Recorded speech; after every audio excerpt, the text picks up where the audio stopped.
Finlandiyanın 2023-cü ildə NATO rəsmən üzv olması və xüsusilə 2026-cı ildə ölkənin 1987-ci il nüvə enerjisi qanununa etdiyi köklü dəyişikliklər Şimali Avropada balansı dəyişdi. Helsinki rəhbərliyinin müharibə şəraitində NATO nüvə silahlarının öz ərazisində yerləşdirilməsinə və ya tranzitinə hüquqi icazə verməsi Moskvanı hiddətləndirdi. Rusiya rəsmiləri Finlandiyanın artıq nüvə hədəfləri siyahısına daxil edildiyini açıq şəkildə bəyan ediblər. Rusiya üçün Finlandiyaya strateji zərbə vurmaq məntiqsizdir. Çünki qitələrarası ballistik raketlər, strateji sualtı qayıqlar və ağır bombardmançı təyyarələrdən ibarət strateji nüvə silahları mahiyyət etibarilə qarşılıqlı məhv etmə doktrinasına xidmət edir. Bu silahların tətbiqi regional münaqişəni anındaca qlobal nüvə müharibəsinə çevirmək potensialına malikdir.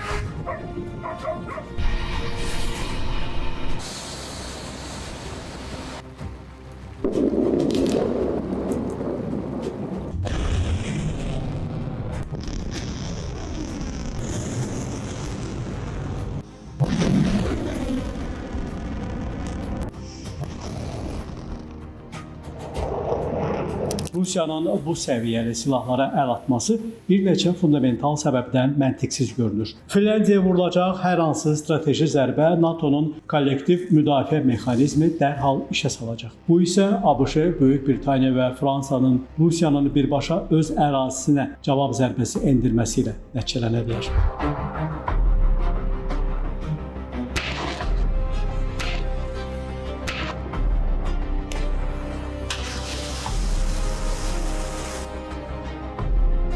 Rusiyanın yenilənmiş nüvə doktrinası strateji arsenalı dövlətin mövcudluğuna birbaşa təhdid yarandığı halda son çarə kimi nəzərdən keçirir. Finlandiyanın qanunvericilik addımları Moskva üçün ciddi siyasi narahatlıq yaratsa da, Rusiyanın suverenliyini tamamilə ortadan qaldıracaq bir təhlükə statusu daşımır.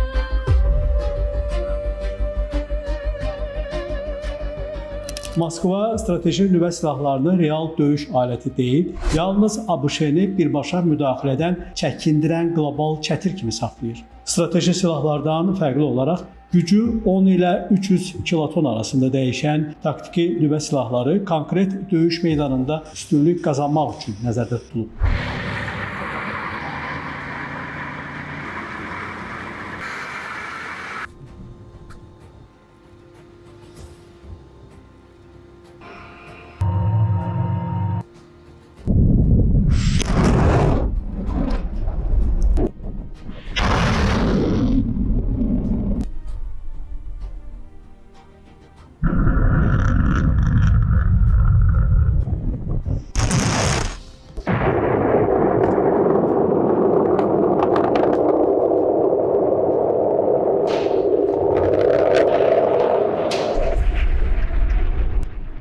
Rusiyanın əlində olan təxminən 1900-2000 ədəd taktiki nüvə başlığı, İskəndər, M, Kinjal raketləri və dəniz əsaslı sistemlər Finlandiya və Şimali Avropa üçün daha real təhlükə mənbəyidir.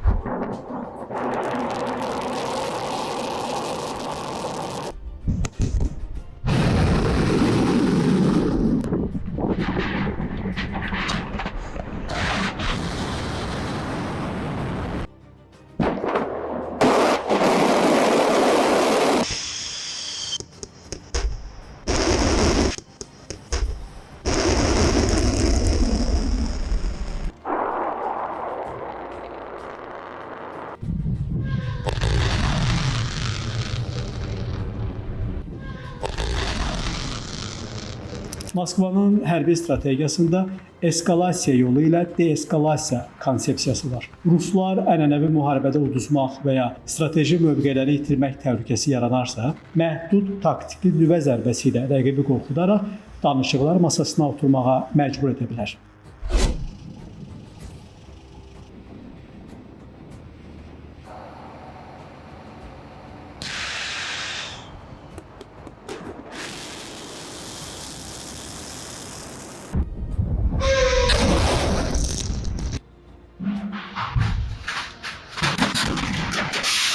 Jalə Rövşən, Namiq Abbasov, Today Press TV.